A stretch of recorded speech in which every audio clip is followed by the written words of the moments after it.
പുതിയ വർഷത്തിൻ്റെ ആദ്യ മാസത്തിൻ്റെ രണ്ടാമത്തെ ആഴ്ചയിലാണല്ലോ നമ്മളായിരിക്കുന്നത്.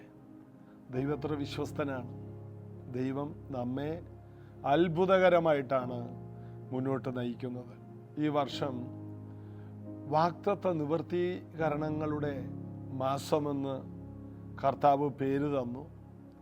പിന്നീട് ഞാൻ അറിഞ്ഞു, പല സഭകളിലും അഭിഷിക്തന്മാരിട്ട പേര് ഇത് തന്നെയായിരുന്നു. അതിൽ നിന്ന് മനസ്സിലാകുന്നത് എന്തോ ഭയങ്കരമായ വിടുതലുകൾ, നന്മകൾ, ഐശ്വര്യങ്ങൾ ഒക്കെ ദൈവസഭകളും ദൈവസഭ മുഖാന്തരം രാജ്യങ്ങളും അനുഭവിക്കാൻ പോവുകയാണ്. ഭൂമിയെ പ്രകാശിപ്പിക്കുവാൻ രാത്രി പകൽ, ചന്ദ്രനെ സൂര്യനെ ആക്കിയത് നമുക്കറിയാം. ഇതുപോലെ തന്നെ ഇന്ന് ഭൂമിയെ പ്രകാശിപ്പിക്കാൻ, ആത്മീകമായിട്ട് പ്രകാശിപ്പിക്കുവാൻ ദൈവസഭ എന്ന ക്രിസ്തുവിൻ്റെ ശരീരത്തെയാണ് വെച്ചിരിക്കുന്നത്. ദൈവവചനം കേട്ടാണ് ജനങ്ങൾ പ്രകാശിക്കപ്പെടുന്നത്. ദൈവവചനം കേൾക്കാതെ ആർക്കും ജീവിതത്തിൽ പ്രകാശം ലഭിക്കില്ല. ആത്മീക പ്രകാശം. ഈ ലോകത്തിൻ്റെ വെളിച്ചം കെട്ടുപോകും, എന്നാൽ ദൈവിക വെളിച്ചം അത് തുടരുന്നതാണ്. അതായത് യോഹന്നാന്റെ സുവിശേഷം 1-ാം അധ്യായത്തിൽ പറയുന്നു, ഏതു മനുഷ്യനെയും പ്രകാശിപ്പിക്കുന്ന സത്യവെളിച്ചം ഈ ലോകത്തിലേക്ക് വന്നുകൊണ്ടിരുന്നു. ആദിയിൽ വചനമുണ്ടായിരുന്നു, ആ വചനം. അപ്പോൾ വചനം ആണ് വെളിച്ചം. ആ വെളിച്ചത്തിൽ ജീവനുണ്ടായിരുന്നു. ദൈവവചനമാകുന്ന ജീവൻ നമ്മുടെ ഉള്ളിൽ വരുമ്പോൾ അത് നമ്മുടെ കാലിന് ദീപവും നമ്മുടെ പാതയ്ക്ക് പ്രകാശവുമായി മാറും. ഏത് കൂരിരുൾ താഴ്വരയിലും പകല് പോലെ നമുക്ക് നടക്കാൻ കഴിയും. മുന്നോട്ട് പോകാൻ കഴിയില്ല എന്ന് പറയുന്ന കൂരിരുളുകൾ എല്ലാവർക്കും ഉണ്ടാകും. എന്നാൽ ഈ വെളിച്ചമുള്ളവൻ മുന്നോട്ട് പോകും. യേശുവിനെ കർത്താവായി സ്വീകരിച്ച, യേശുവിനെ ഹൃദയം കൊണ്ട് വിശ്വസിച്ച് വാഗൊണ്ട് ഏറ്റുപറഞ്ഞ് ദൈവ മകളും മകനുമായി തീർന്ന ഒരു വ്യക്തിയുടെ ധൈര്യം ഇതാണ്. ഏത് പ്രശ്നത്തിലും മുന്നോട്ട് പോകാൻ കഴിയും. ജീവിതത്തിൽ വരുന്ന എല്ലാ കയ്പും മധുരമാകും. ഇന്നത് കേൾക്കുന്ന ഓരോ വ്യക്തികളും കർത്താവിൽ ബലപ്പെട്ട് ഈ വചനത്തിൽ വിശ്വസിച്ച് മുന്നോട്ട് പോകാൻ ദൈവം നമ്മെ നിർബന്ധിക്കുന്നു. കർത്താവിൽ നമുക്ക് ബലപ്പെടാം. നമ്മെ ബലപ്പെടുത്തുന്ന കർത്താവിനെ പാടി ആരാധിക്കാം. എൻ കണ്ണുകൾ തുറക്കാം,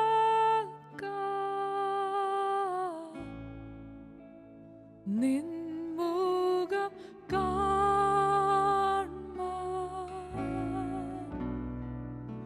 എൻ കരങ്ങൾ നീട്ടി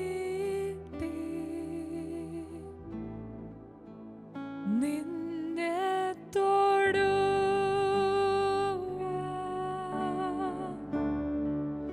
എൻ കാതുകൾ തുറക്കാം,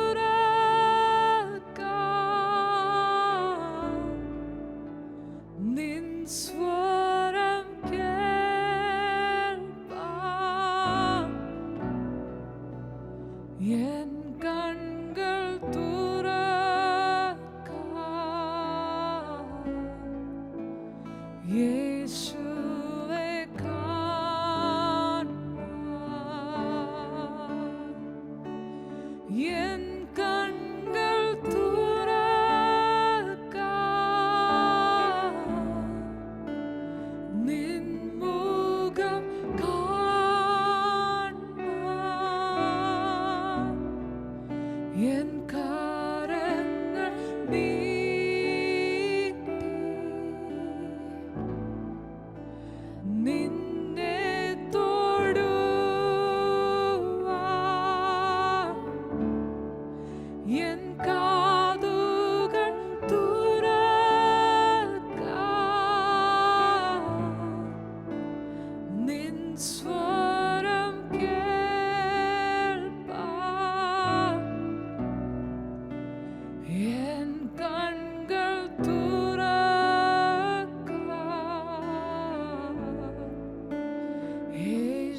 യേശുവെ ഞങ്ങളുടെ കണ്ണുകളെ അങ്ങ് തുറക്കണമേ, ഞങ്ങളുടെ കാതുകളെ അങ്ങ് തുറക്കണമേ അപ്പ, ഞങ്ങളുടെ ഹൃദയങ്ങളെ അങ്ങ് തുറക്കണമേ അപ്പ.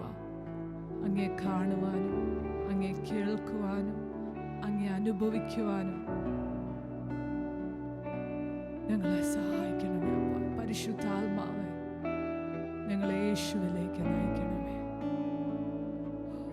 Open my eyes, Lord.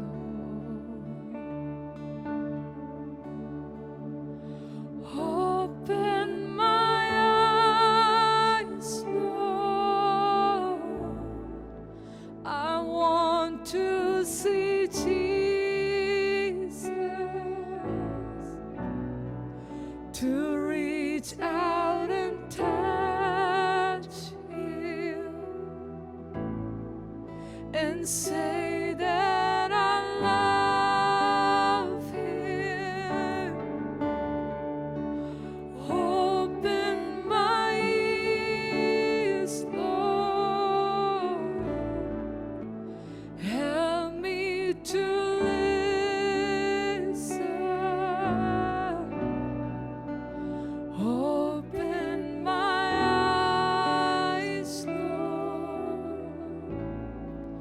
I want to see Jesus.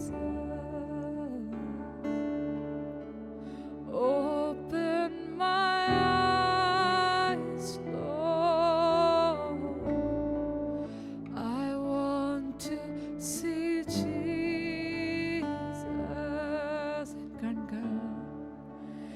എൻ കൺകൾ തുറക്കാം,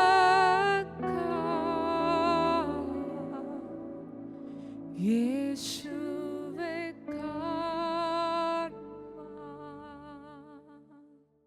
യോഹന്നാന്റെ സുവിശേഷം 17-ാം അധ്യായം വീണ്ടും തുടരുന്നു. നമ്മൾ 4 വാക്യങ്ങളോളം വായിച്ചു. ദൈവമഹത്വത്തെക്കുറിച്ചാണ് കൂടുതൽ ഈ അധ്യായത്തിൽ പറയുന്നത്. പിതാവും പുത്രനും തമ്മിലുള്ള ആ ഇൻറ്റിമസി, അഭേദ്യ ബന്ധം ഇതിനകത്ത് കാണിക്കുന്നു. പ്രാർത്ഥനയുടെ പ്രാധാന്യം എന്താണെന്ന് ഈ അധ്യായത്തിൽ നമുക്ക് മനസ്സിലാക്കാം. ഒരധ്യായം മുഴുവനും പ്രാർത്ഥനയെക്കുറിച്ച് പറയുന്ന അധ്യായമുണ്ടെങ്കിൽ, യേശുവിൻ്റെ പ്രാർത്ഥനയെക്കുറിച്ചുള്ള ഒരു അധ്യായമുണ്ടെങ്കിൽ ഇതാണ്. അതിൻ്റെ 5-ാമത്തെ വാക്യത്തിലോട്ട് നമ്മൾ വരികയാണ്. 4-ാം വാക്യം നമ്മൾ കഴിഞ്ഞ ദിവസം വായിച്ചു, അത് ചേർത്ത് വായിക്കാം. ഞാൻ ഭൂമിയിൽ നിന്നെ മഹത്വപ്പെടുത്തി, നീ എനിക്ക് ചെയ്യുവാൻ തന്ന പ്രവൃത്തി തികച്ചിരിക്കുന്നു. അതായത് ദൈവം നമ്മെ കുറെ പ്രവർത്തികൾ ചെയ്യാൻ ഏൽപ്പിച്ചിട്ടുണ്ട്, അത് പൂർത്തിയാക്കണം. വിശ്വാസത്തിൻ്റെ പ്രവൃത്തി, വിശുദ്ധിയുടെ പ്രവൃത്തി, ദൈവഭക്തിയുടെ പ്രവൃത്തി, ദൈവഹിതം നിറവേറ്റാനുള്ള കുറേ പ്രവൃത്തി. ഇത് തികയ്ക്കണം. ഓരോന്നിനും ഓരോ പ്രവൃത്തിയുണ്ട്. അതൊരു പ്രാർത്ഥന കൊണ്ട് ഒതുങ്ങുന്നതല്ല, അതൊരു പ്രവൃത്തിയാണ്. ഞാൻ പിതാവേ, നീ എനിക്ക് ചെയ്യാൻ തന്നിരിക്കുന്ന പ്രവൃത്തി. എല്ലാവർക്കും ദൈവം ചെയ്യുവാൻ ഒരു ഹോംവർക്ക് പോലെ തന്നിട്ടുണ്ട്. അത് നാം തികയ്ക്കണം. കർത്താവ് പറയുകയാണ്, പിതാവേ, നീ എനിക്ക് തന്ന എല്ലാ പ്രവൃത്തിയും തന്നതെല്ലാം ഞാൻ തികച്ചിരിക്കുന്നു. രോഗികളെ സൗഖ്യമാക്കാൻ, ഭൂതങ്ങളെ പുറത്താക്കാനും, മരിച്ചവരെ ഉയർപ്പിക്കുവാനും, 5 അപ്പം വർദ്ധിപ്പിക്കുവാനും, കുഷ്ഠരോഗികളെ തൊട്ട് ശുദ്ധമാക്കാനും, തളർന്നവനെ എഴുന്നേൽപ്പിച്ച് വിടാനും, 5 അപ്പം വർദ്ധിപ്പിക്കുവാനും എന്ന് വേണ്ട ഒത്തിരി പ്രവർത്തികൾ യേശു ജനങ്ങളുടെ നടുവിൽ ചെയ്തു. യേശു ചെയ്ത പ്രവർത്തികൾ മുഴുവനും കൈകൾ കൊണ്ടല്ലായിരുന്നു, വാക്കുകൾ കൊണ്ടായിരുന്നു. അത് 90% വാക്കുകൾ കൊണ്ടാണ് യേശു പ്രവർത്തിച്ചത്. ചിലയിടത്ത് മാത്രം യേശു കർത്താവ് നിലത്ത് തുപ്പി ചേറുണ്ടാക്കി ഒരു കുരുടൻ്റെ കണ്ണിൽ തേച്ചു, അതൊക്കെ നമുക്ക് കാണാം. ചിലരുടെ നാവിൽ തൊട്ടു, ചിലരെ കൈവച്ചു, ഊരിന് പുറത്തു കൊണ്ടുപോയി തുറന്നു വരിക എന്ന് പറഞ്ഞു. ചില സംഭവങ്ങൾ ഒഴികെ ഒരു 90% വാക്കുകൾ കൊണ്ടായിരുന്നു. അതായത് യേശു വചനമാണ്. അതുകൊണ്ട് തന്നെ യേശു എല്ലാം വാക്കുകൾ കൊണ്ടാണ് ചെയ്തത്. ഉൽപ്പത്തി പുസ്തകം തുടങ്ങുന്നത് തന്നെ വാക്കുകൾ കൊണ്ട് ദൈവം കൽപ്പിച്ചു. ആ കൽപ്പനയാണ്, ആ വാക്കാണ്, ആ വചനമാണ് യേശു. വചനം ജഡമായി തീർന്നു. യേശുവിൻ്റെ പ്രവൃത്തി എന്ന് പറയുമ്പോൾ വാക്കുകളാണ്. ഒരു ദൈവ പൈതലും അറിയേണ്ടത്, നമ്മൾ പറയുന്ന വിശ്വാസത്തിൻ്റെ വാക്കുകൾ നമ്മുടെ കൈകളുടെ പ്രവൃത്തിയേക്കാൾ ശക്തിയുള്ളതാണ്. നമ്മുടെ കൈകൾ കൊണ്ടുള്ള പല പ്രവൃത്തിയും നമ്മുടെ ബുദ്ധിയുമായിട്ട് ബന്ധപ്പെട്ട് കിടക്കുന്നു. എന്നാൽ നമ്മുടെ വാക്കുകൾ അത് പരിശുദ്ധാത്മാവുമായിട്ട് ബന്ധപ്പെട്ട് കിടക്കുന്നതാണ് കൂടുതലും, ദൈവവചനവുമായി ബന്ധപ്പെട്ടത്. അതുകൊണ്ട് ആത്മാവിൽ ചില വാക്കുകൾ ഈ ദിവസങ്ങളിൽ വിശ്വാസത്തോടെ പറയാൻ കർത്താവ് നമുക്ക് കൃപ തരട്ടെ. യാക്കോബിന്റെ ലേഖനം 3:1 പറയുന്നു, നാം പലതിലും തെറ്റിപ്പോകുന്നു, വാക്കിൽ തെറ്റാതിരിക്കുന്നവൻ സൽഗുണപൂർണനാണെന്ന് അവിടെ എഴുതിയിട്ടുണ്ട്. അങ്ങനെയാണെങ്കിൽ ഈ ഭൂമിയിൽ ആർക്കും അതിൽ ജയം കാണാൻ കഴിയില്ല. കാരണം എല്ലാവരും വാക്കുകളിൽ തെറ്റുന്നവരാണ്. എങ്ങനെയായാലും ഒരു വർഷത്തിലൊരു വാക്കല്ല തെറ്റുന്നത്, ഒരു ദിവസത്തിൽ ഒരു വാക്കല്ല തെറ്റുന്നത്, എത്രയോ വാക്കുകളാണ് തെറ്റുന്നത്. പരിശുദ്ധാത്മാവുമായിട്ട് കണക്റ്റ് ആകുമ്പോഴാണ് നമ്മുടെ വാക്കുകൾ ശരിയായ ദിശയിൽ തന്നെ സഞ്ചരിക്കുന്നത്. അതുകൊണ്ടാണ് യേശു പറഞ്ഞത്, നിങ്ങളെ പിടിച്ച് അധികാരികളുടെ മുമ്പിലാക്കുമ്പോൾ, അധിപതികൾ നിങ്ങളെ കൊണ്ടുപോയി പരസ്യമായി നിർത്തുമ്പോൾ, വിചാരണയ്ക്ക് നിർത്തുമ്പോൾ എന്ത് പറയണമെന്ന് മുൻകൂട്ടി വിചാരപ്പെടണ്ട. എഴുതി തിട്ടപ്പെടുത്തി കാണാതെ പഠിച്ച് അവരുടെ മുമ്പിൽ നിന്ന് പറയണമെന്നില്ല. പറയാനുള്ളത് ആ നാഴികയിൽ നിങ്ങളല്ല, നിങ്ങളിലുള്ള പരിശുദ്ധാത്മാവ് സംസാരിക്കും. അതിൻ്റെ അർത്ഥം നമ്മുടെ നാവിനെ പരിശുദ്ധാത്മാവിൻ്റെ നാവായിട്ട്, കർത്താവിൻ്റെ നാവായിട്ട് കൊടുക്കണമെന്ന്. അതാണ് യിരെമ്യാവിൽ പറയുന്നത്, നീ അധമമായത് ഒഴിച്ച് ഉത്തമമായത് പ്രസ്താവിക്കുമെങ്കിൽ നിന്റെ നാവ് ദൈവത്തിൻ്റെ നാവ് പോലെയാകും. അപ്പം നാവിനെ കർത്താവിൻ്റെ കയ്യിലോട്ട് കൊടുത്താൽ ആ നാവ് കർത്താവിൻ്റെ ചില പ്രവൃത്തികളെ കൊണ്ടുവരും. അത് വാക്കുകളിലൂടെയാണ്. കൈകളുടെ പ്രവൃത്തികൾ കുറച്ചാണ്. ദൈവം സങ്കീർത്തനത്തിൽ തന്നെ ദാവീദൊക്കെ പറയും, ദൈവമേ നിന്റെ കൈകളുടെ പ്രവൃത്തികൾ എന്ന് പറയുന്ന എല്ലാ വാക്കുകളാണ്, എല്ലാ വചനമാണ്. സകലത് അവൻ മുഖാന്തരം ഉളവായതൊന്നും അവനെ കൂടാതെയല്ല. യേശു മുഖാന്തരമാണ് എല്ലാ ദൈവത്തിൻ്റെ പ്രവർത്തികളും വെളിപ്പെട്ടത്. ആ ദൈവപുത്രൻ നമുക്ക് വേണ്ടി ഈ ഭൂമിയിലേക്ക് വന്നു.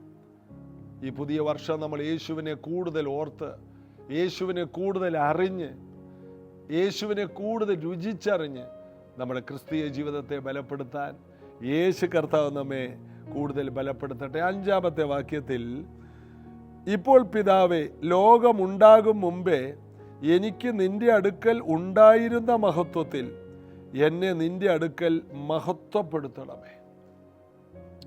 ഇപ്പോൾ പിതാവേ, ലോകമുണ്ടാകും മുമ്പേ നിന്റെ അടുക്കൽ എനിക്ക് ഒരു വലിയ മഹത്വം ഉണ്ടായിരുന്നു.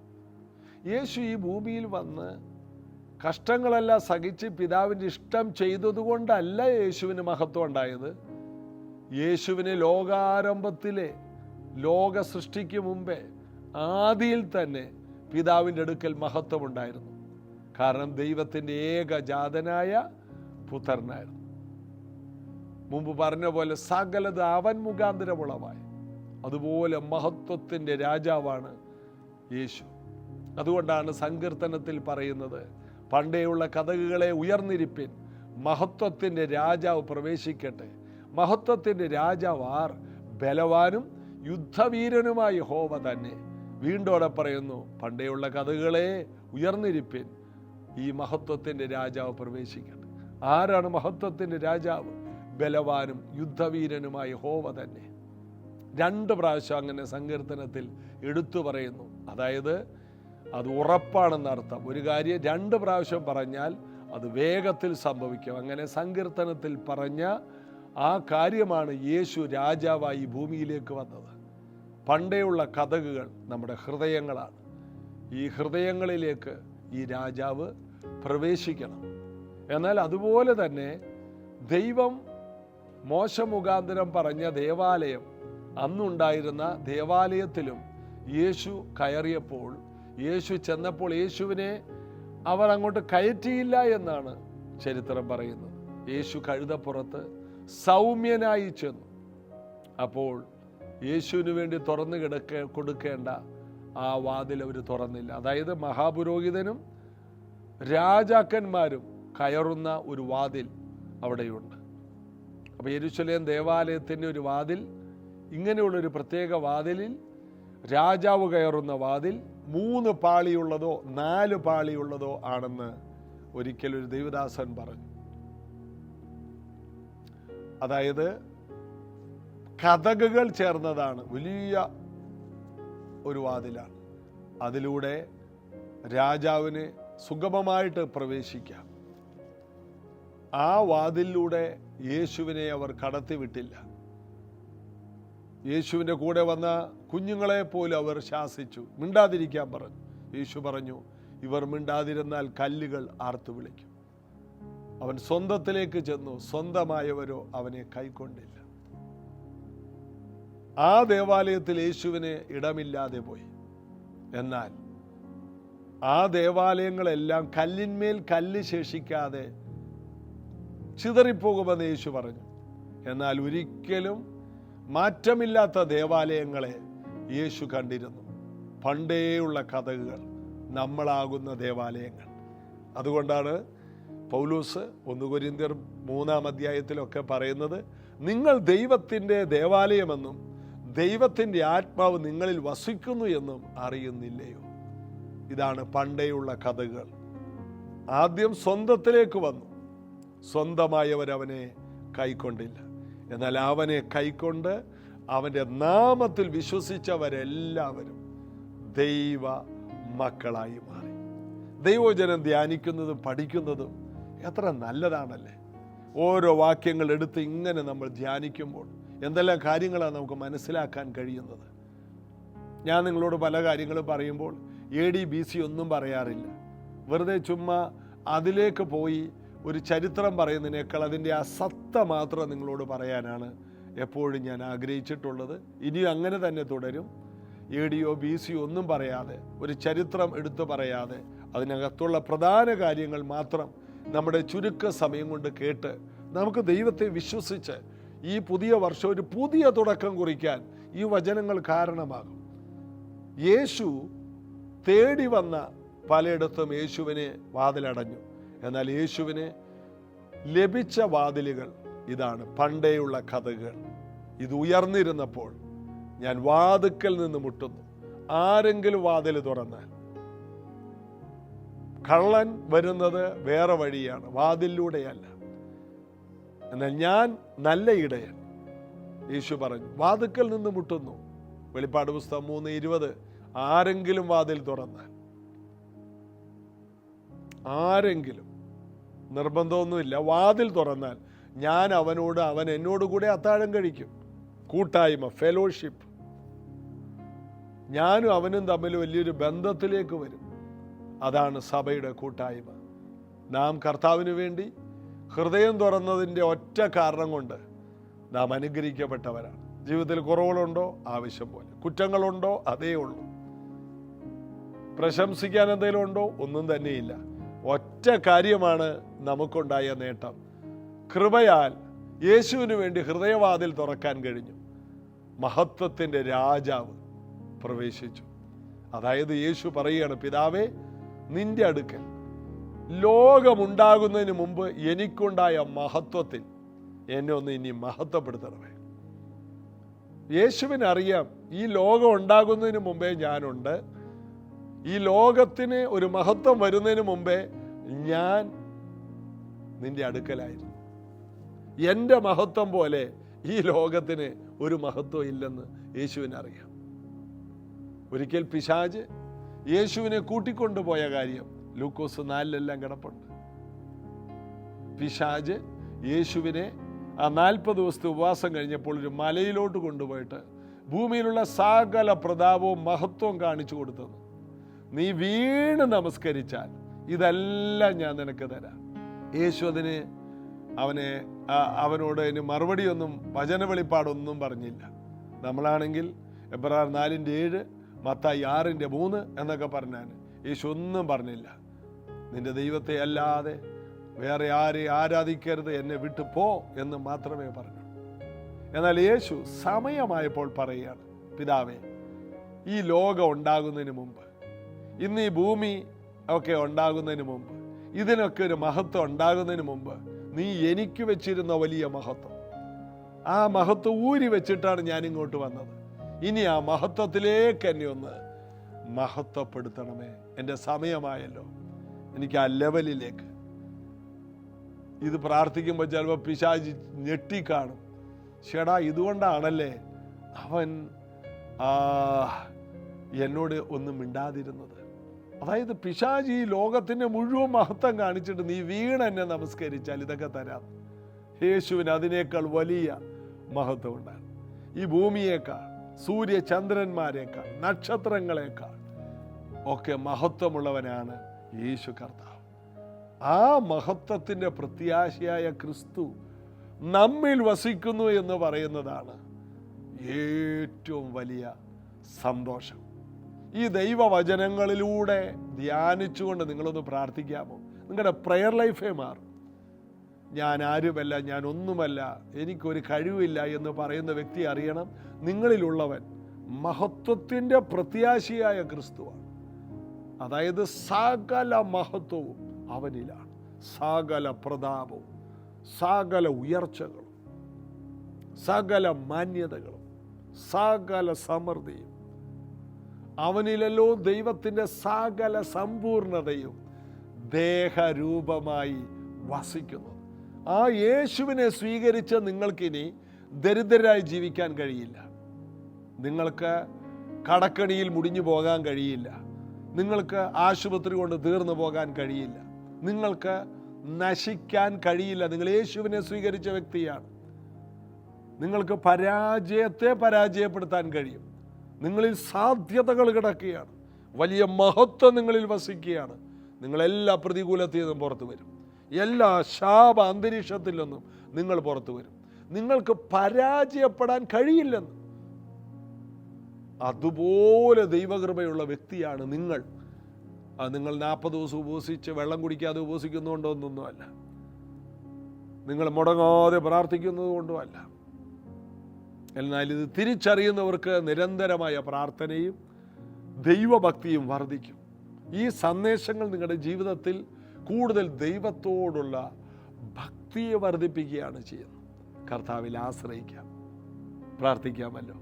യേശു കർത്താവെ, ഇന്ന് ഈ വചനം കേട്ട ഓരോ പ്രിയപ്പെട്ടവർക്കും ഒരു പുതിയ ജീവൻ, മഹത്വം, സമൃദ്ധി, സമാധാനം, പുകഴ്ച, ഉയർച്ച എല്ലാം വെളിപ്പെട്ട് വരട്ടെ.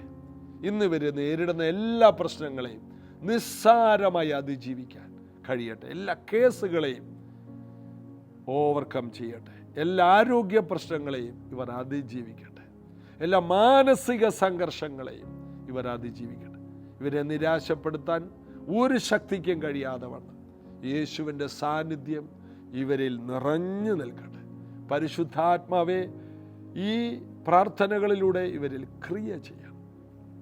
യേശുവിൻ നാമത്തിൽ ആമേൻ. യേശു കർത്താവിൻ്റെ വലിയ കൃപ നിങ്ങളോടുകൂടെ ഉണ്ട്. നമുക്ക് നാളെ രാവിലെ, വ്യാഴാഴ്ച രാവിലെ ഒരു ഉപവാസ പ്രാർത്ഥനയുണ്ടല്ലോ, നമുക്ക് ഒരുമിച്ച് പങ്കെടുക്കണം. രാവിലെ 10:30 കർത്താവ് അനുഗ്രഹിക്കട്ടെ. നാളെ രാവിലെയും ജീസസ് എവരിഡേ ഒരുമിച്ച് കൂടാൻ നമുക്ക് ഒരുമിച്ചായിരിക്കാം. God bless you.